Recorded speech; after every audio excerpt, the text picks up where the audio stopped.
있습니다. 갈라디아서 4장입니다.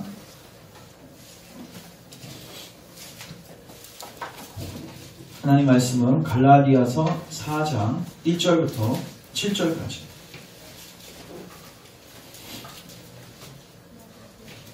갈라디아서 4장 1절부터 7절까지. 갈라디아서 4장 1절부터 7절까지. 우리 교독하겠습니다. 내가 또 말하노니 유업을 이을 자가 모든 것의 주인이나 어렸을 동안에는 종과 다름이 없어서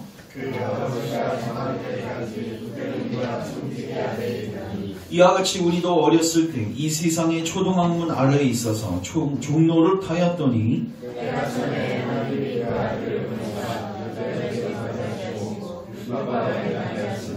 율법 아래 있는 자들을 속량하시고 우리도 아들의 명분을 얻게 하려 하십니다. 너희가 아들이므로 하나님이 그 아들의 영을 우리 마음 가운데 보내사 아빠 아버지라 부르게 하시느니라. 같이 읽습니다. 그러므로 내가 이후로는 종이 아니요 아들이면 하나님으로 말미암아 유업을 받을 자니라. 아멘. 기도하겠습니다.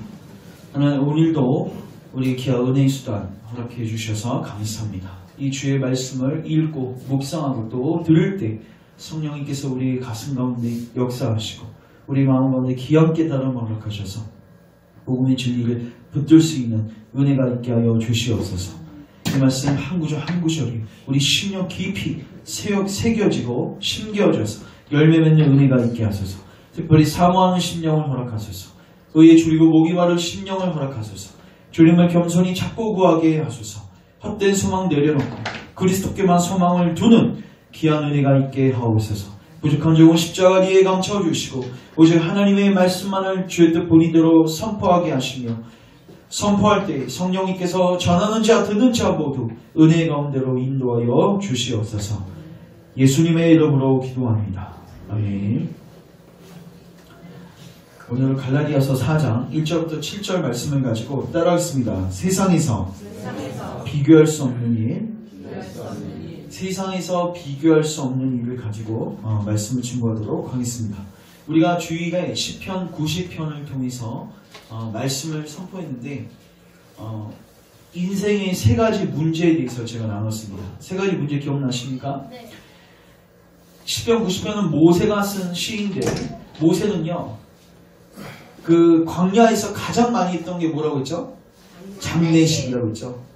여러분 장정만 60만 명입니다.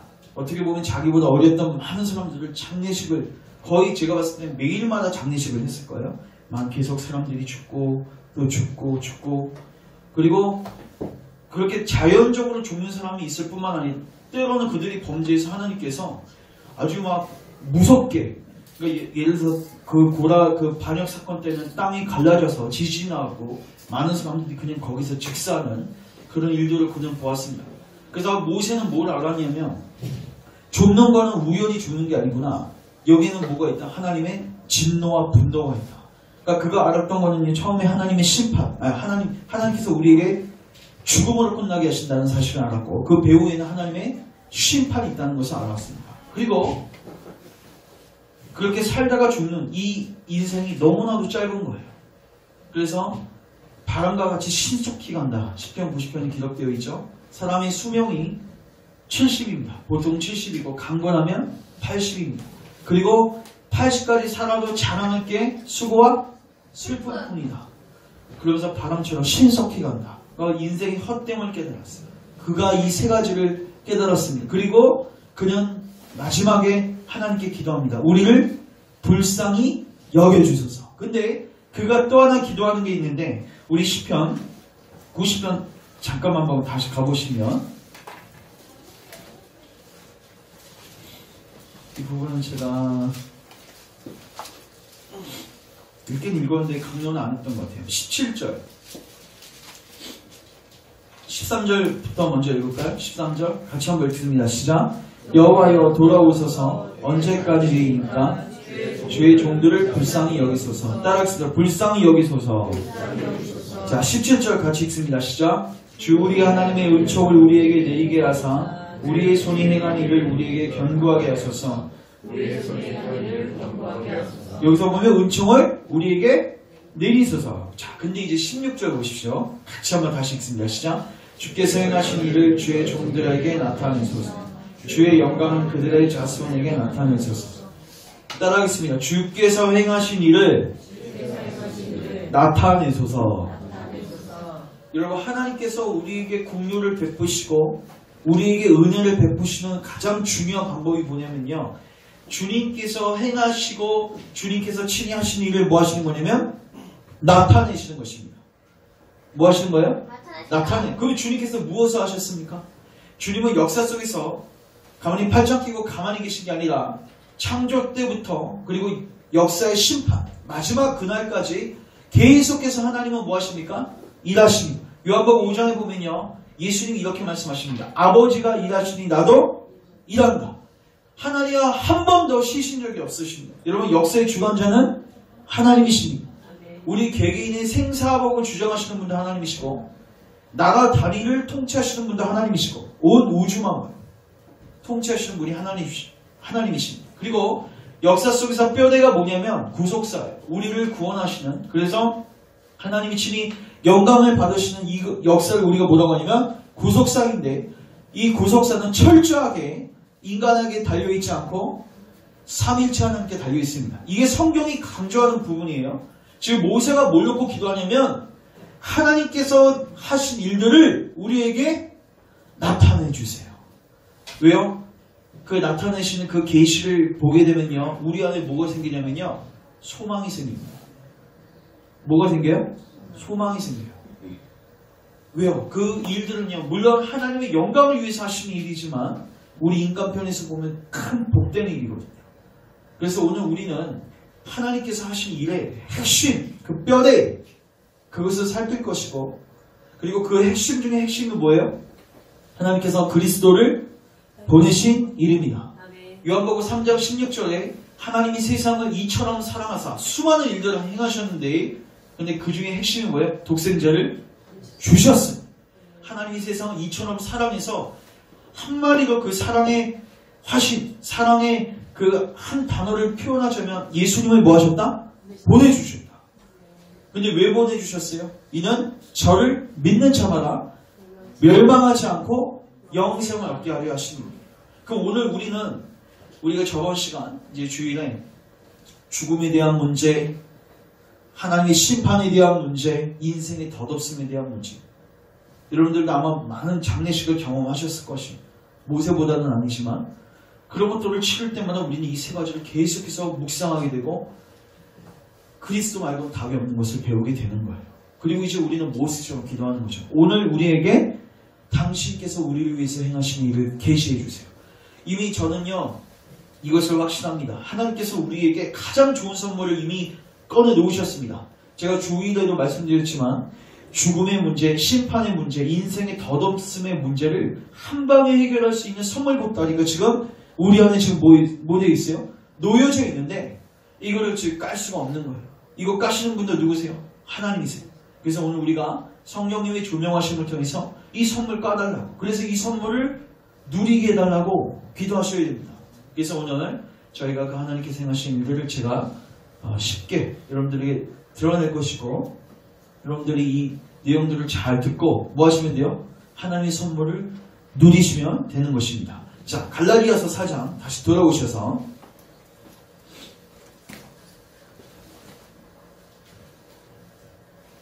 4장 4절만 우리 같이 다시 한번 읽겠습니다. 4장 4절 같이 한번 읽겠습니다. 시작. 때가 참에 하나님이 그 아들을 보내사 여자에게서 나게 하시고 율법 아래에 나게 하신 것은, 지금 4장 1절부터 7절까지는요 역사를 요약한 겁니다. 구약을 요약한 거고요, 신약을 요약한 건데, 자, 구약을 어떻게 요약했냐면 따라하겠습니다. 종이었다. 쉽게 말해서 구약 시대 때는요 굉장히 비참한 상황이었습니다. 그리고 구약 성경이 마지막 성경이 뭐냐면 말라기죠.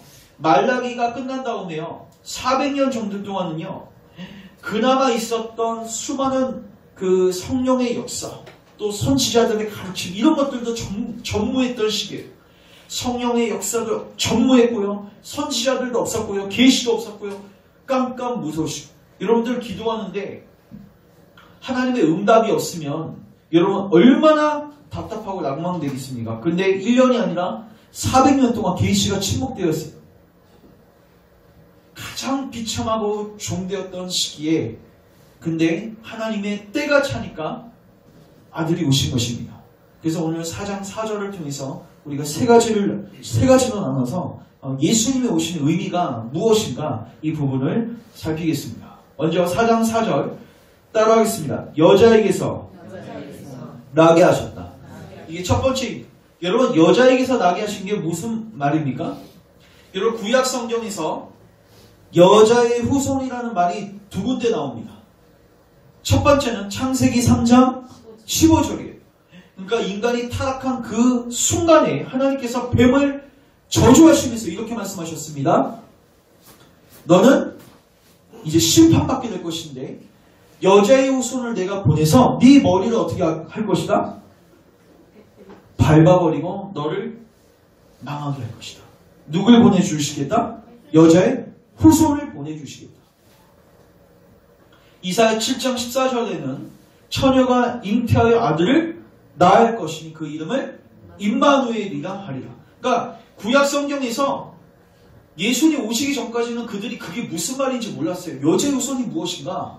여러분 모든 사람들은 남자 여자가 혼인을 해서 애를 낳게 됩니다. 맞죠? 그래서 모든 사람들은 남자의 후손이고 여자의 후손입니다. 맞죠? 근데 역사상에서 유일하게 여자의 후손은 한 분 계십니다. 그러니까 남자 없이 태어나신 분. 여러분 왜 우리가 사도신경에서 동정녀 마리에게 나시고 이 신앙 고백을 하는지 아십니까?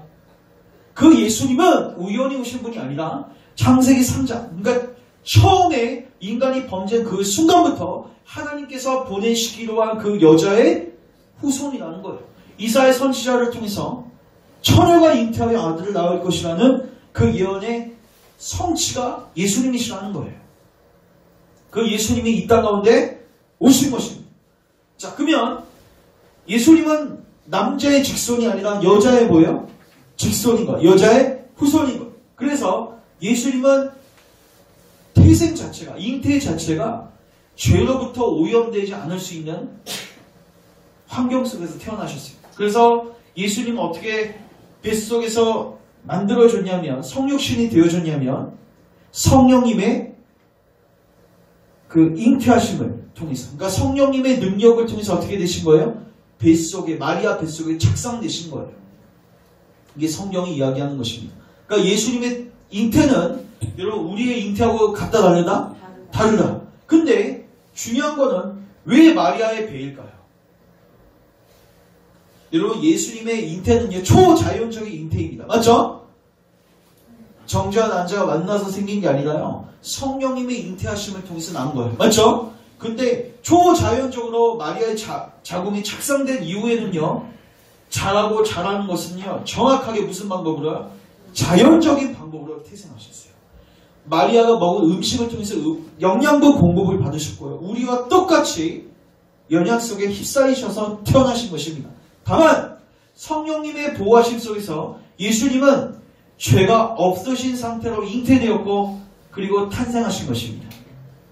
자, 우리 히브리서 2장 가보겠습니다.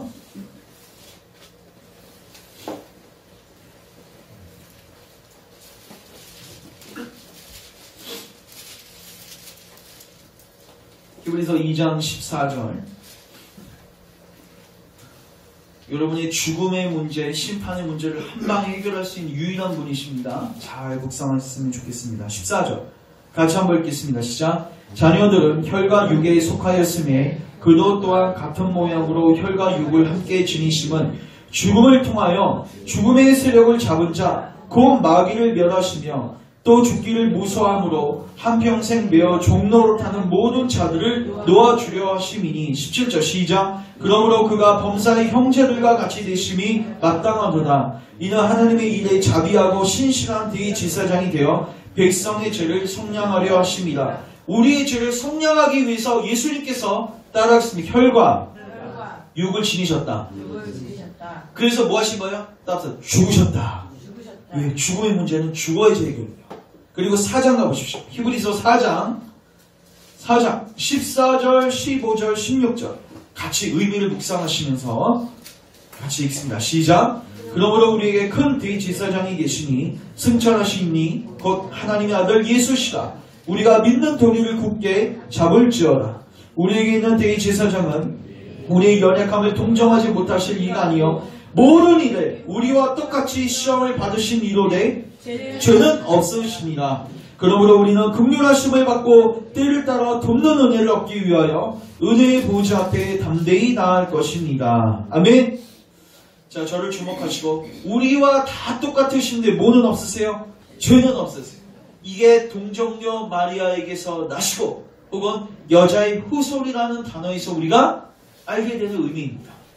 그래서 예수님은 여러분들을 구속할 수 있는 유일한 자격을 갖추셨습니다. 여러분, 우리의 구속을 위해서 우리가 하이델베르크 유리문답에서도 살폈지만 여러분 잘 들으십시오. 여러분 인생의 가장 큰 딜레마는 죽음의 문제이고 하나님의 심판의 문제이죠.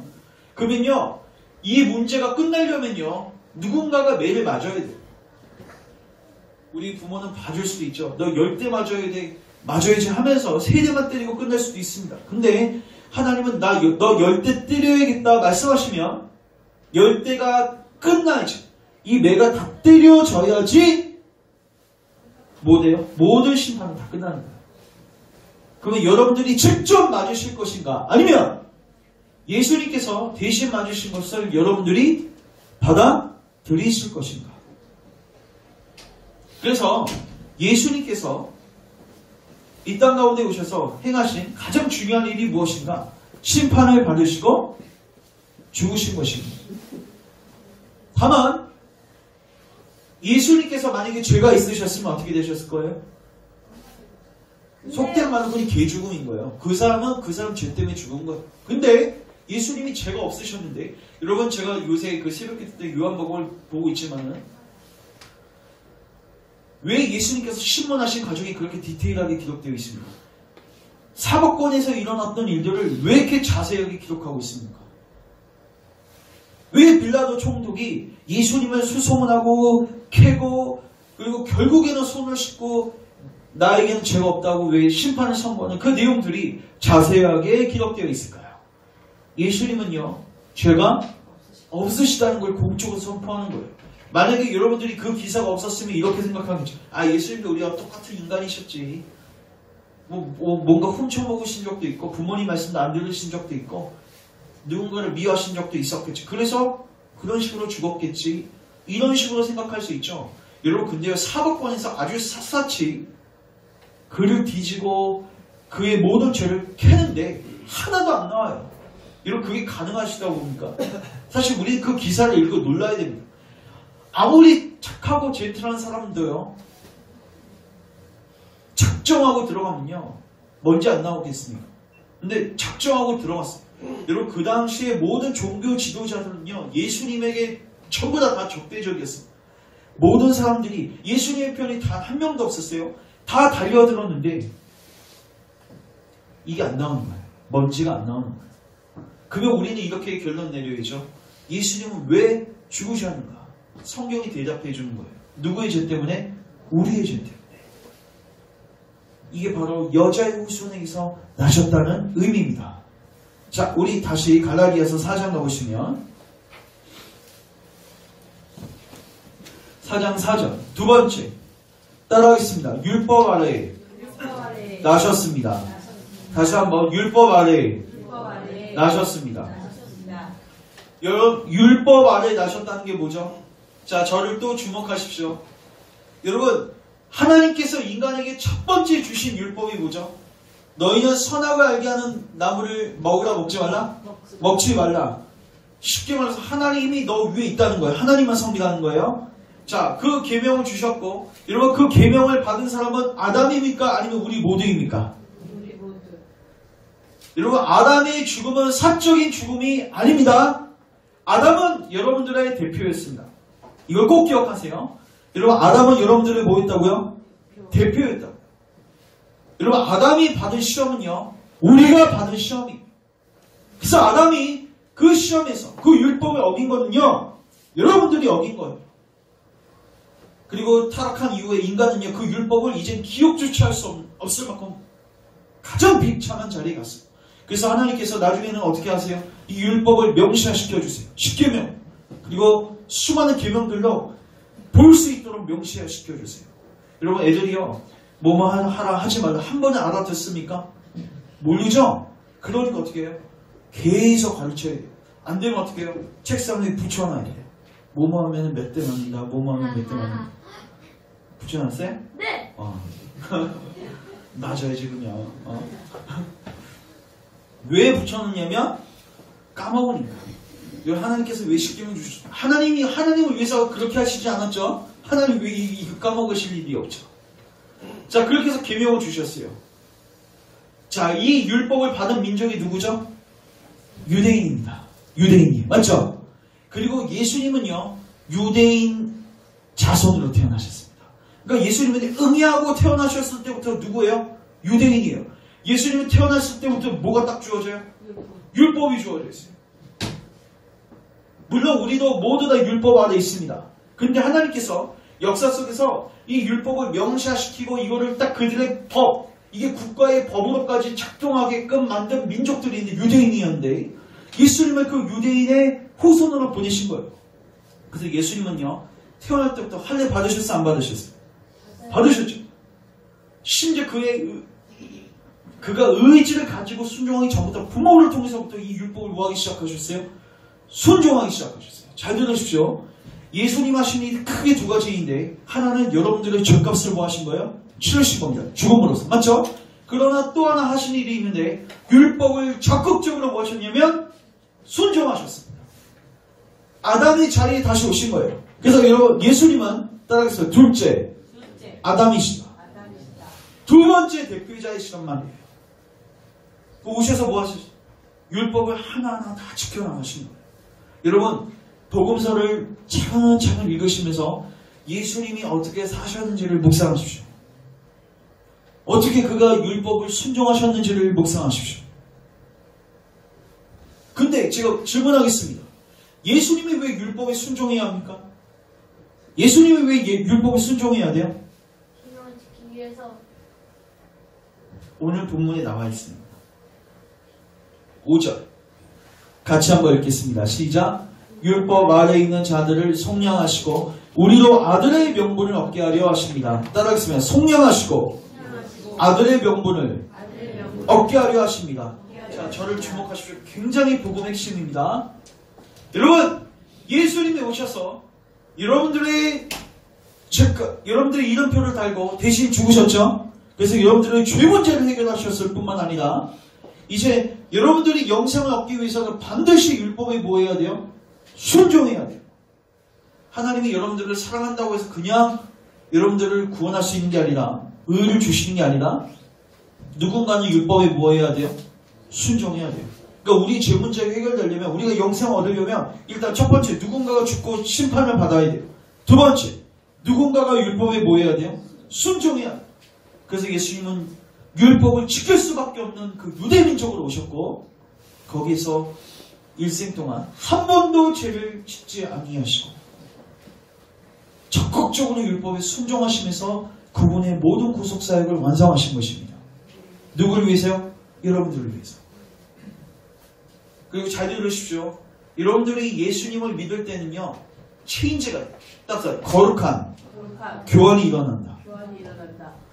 어떤 교환이 일어나냐면 딱 내 죄는 예수님에게로, 예수님의 의는 나에게로. 이해되십니까? 내 죄는 예수님에게로 전가되어지고 그래서 예수님의 십자가 죽으면서 끝난 거예요. 알겠습니까? 그리고 예수님께서 순종을 통해서 획득하신 그 의가 우리에게 뭐 되는 거예요? 전가되어진 거예요. 그러면 우리는 죄 문제도 해결됐을 뿐만 아니라 뭐도 얻게 돼요? 의도 얻게 되는 거예요. 우리가 이걸 뭐라고 합니까? 칭의. 따라서 의롭다함을 칭함받았습니다. 내가 의를 행해서 순종을 통해서 구원받은 게 아니라 예수님이 순종하신 것이 누구의 순종이다? 너의 순종이다. 그래서 율법 속에서 비참함 속에서 하나님의 심판을 기다리고 있는 우리에게 뭐를 주신 거예요? 속량을 주시고 이제 하나님의 자녀가 되는 권세를 주신 거예요. 잘 들으십시오. 여러분들이 하나님의 자녀가 될 수 있는 유일한 방법은 예수님을 믿는 것 말고는 없습니다. 예수님을 믿는 것 말고는 없다고요. 여러분들이 율법에 순종한 자신이 있으십니까? 아니요. 여러분들 율법에 순종한 자신 있냐고요. 아니요. 그리고 여러분들이 그 예수님의 당하셨던 그 십자가의 심판, 하나님의 무서운 진노와 형태를 여러분을 받아낼 자신이 있으십니까? 아니요. 이게 바로 예수님께서 행하신 놀라운 일인 것입니다. 마지막 세 번째, 4장 4절. 다시 한번 읽습니다. 시작. 때가 참에 하나님이 그 아들을 보내사 여자에게서 나게 하시고 율법 아래에 나게 하신 것은, 세 번째는 이겁니다. 따라서 때가 찼을 때 오셨습니다. 자, 첫 번째 뭐였어요? 예수님은 여자의 후손으로 오셨고, 예수님은 율법 아래에 오셨고, 세 번째는 예수님은 때가 찼을 때 오셨습니다. 그럼 무슨 때입니까? 어떤 때입니까? 내가 하나님을 오셨을 때. 자, 그러면 이렇게 설명해 볼까요? 예수님께서 만약에 홍수 심판 이전에 오셨으면 어땠을까? 좀 빨리 오셔서 역사를 조금 앞당기시고 좀 우리로 하여금 고생시키지 마시죠. 여러분, 구약을 보면요, 얼마나 이스라엘 백성들 광야에서 고생하고 바벨론 포로지에서 고생하고 얼마나 힘듭니까? 맞죠? 왜 홍수 심판 이전에 오셨으면 얼마나 좋았을까? 그 홍수 심판도 없었을 것이고, 소돔과 고모라 심판도 없었을 것이고, 바벨론 유수도 없었을 것이고, 광야 시절도 없었을 것이고, 애굽에서 고생하던 시절도 없었을 것이고. 왜 홍수 이전은 안 됐습니까? 왜 모세 시대 때 오시지 않았습니까? 왜 바벨론 심판 때 오시지 않았습니까? 내가 아닌 거. 너무 당연한 대답이고요. 네. 자, 우리 4장 3절 1, 2, 3절 같이 한번 읽겠습니다. 시작. 내가 또 말하노니 유업을 이을 자가 모든 것의 주인이나 어렸을 동안에는 종과 다름이 없어서 그 아버지가 정한 때까지 후견인과 청지기 아래에 있나니, 이와 같이 우리도 어렸을 때 이 세상의 초동 학문 아래에서 종노를 하였더니. 자, 2절 잠깐 보시면, 아버지가 정한 때까지 누구 밑에 있게 하셨습니까? 후견이하고 청지기예요. 그럼 여러분, 후견인하고 청지기는 누구입니까?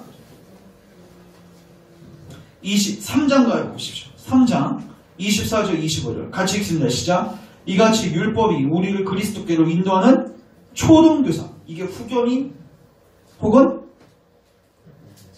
청지기예요. 알겠습니까? 네.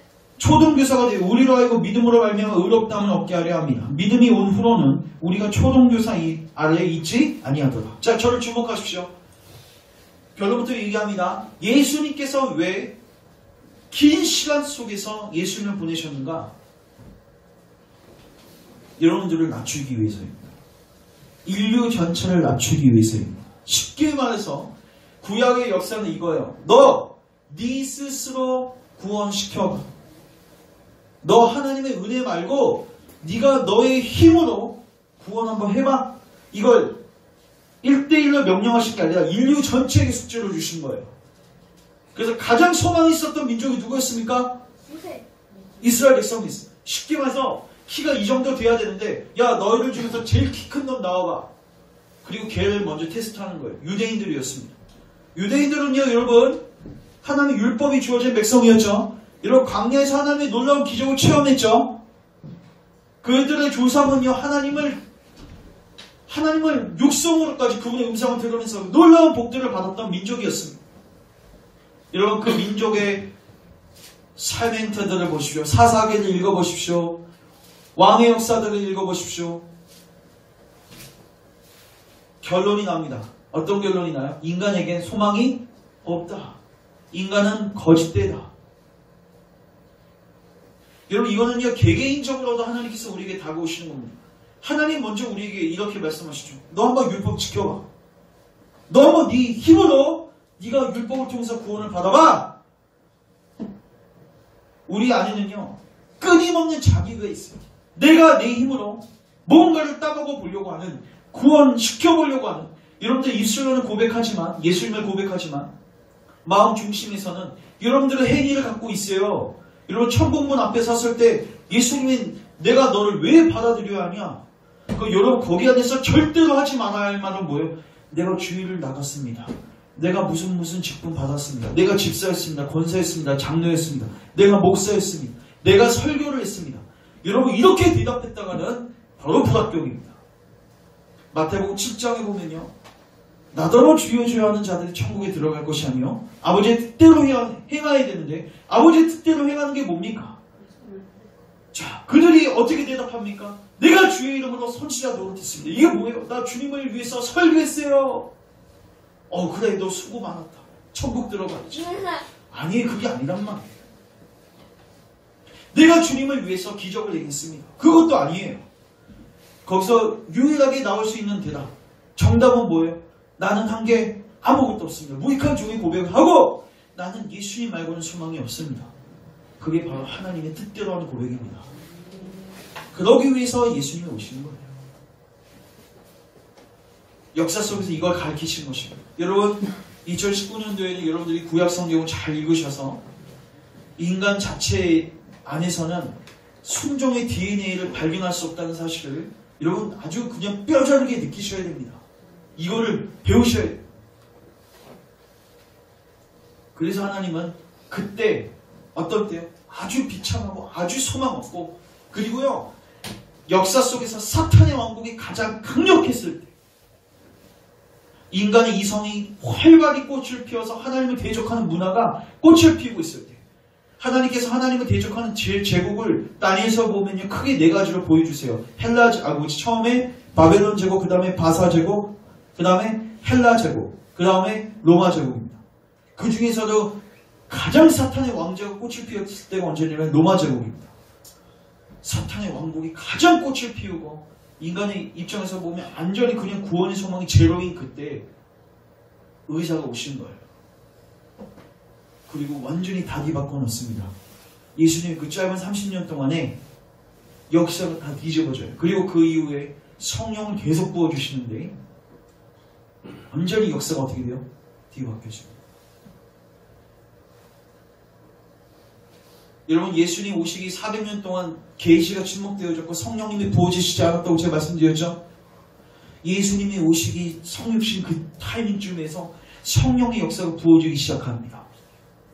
갑자기 사가랴에게 예언의 영이 임하고 안나에게 임하고 엘리사벳에게 임하고 동정녀 마리아에게 나타나고 그리고 예수님 사역할 당시에 사도행전 10장에 보시면요 따라하세요. 성령을 기름 붓듯 받게 하시고 그 능력으로 사역하셨어요. 여러분 예수님은요 성령님을 충만하게 받으시고 사역하셨어요.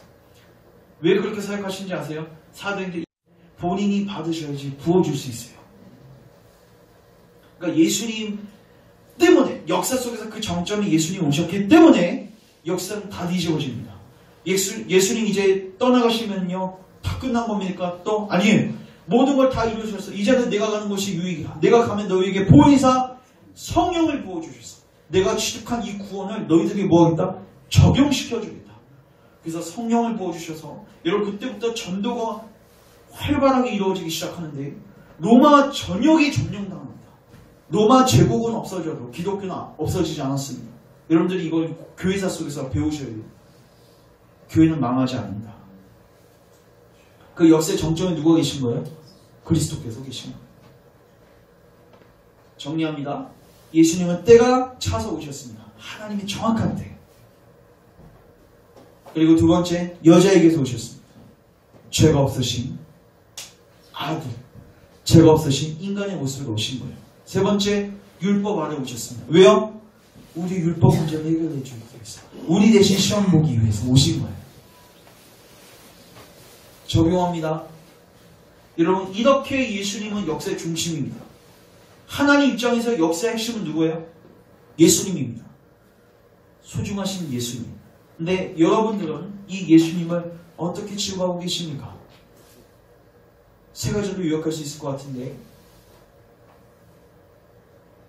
불신앙을 품고 계신 분들 혹은 예수님을 믿긴 믿지만 자기 일을 여전히 의지하고 계신 분들 혹은 세 번째, 전혀 관심하고 무관심하시는 분들. 이 세 부류 다 굉장히 위험한 상황 가운데 있다는 사실을 기억하십시오. 여러분, 예수님은 역사의 중심에 계십니다.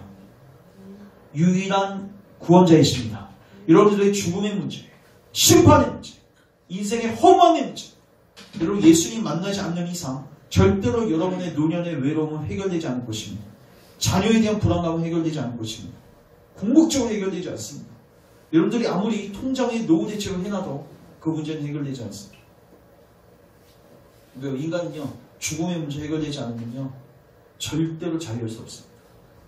그리고 돈 있어봤자 죽는데, 다 두고 가야 되는데, 그럼 돈이 위로가 되겠습니까? 가족들이 위로가 되겠습니까? 예수님을 붙드십시오. 예수님께 무관심하지 마십시오. 하나님 입장에서 가장 관심을 가지고 역사 속에서 보내신 분이 예수님입니다. 그 가장 가치 있으신 예수님을 여러분들이 등한히 여긴다면 여러분들은 가장 큰 심판 가운데 멸망하게 될 것입니다. 마지막으로 우리 한 구절만 읽고 이제 기도하고 정리합니다. 히브리서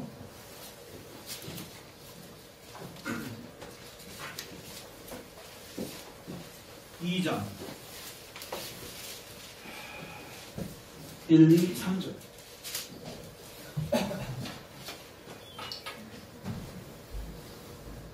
1, 2, 3절 같이 읽습니다. 3절을 같이 읽습니다. 제가 1, 2절 읽습니다. 그러므로 우리는 들은 것에 더욱 유념함으로 우리가 흘러 떠내려 가지 않도록 함이 마땅하니라.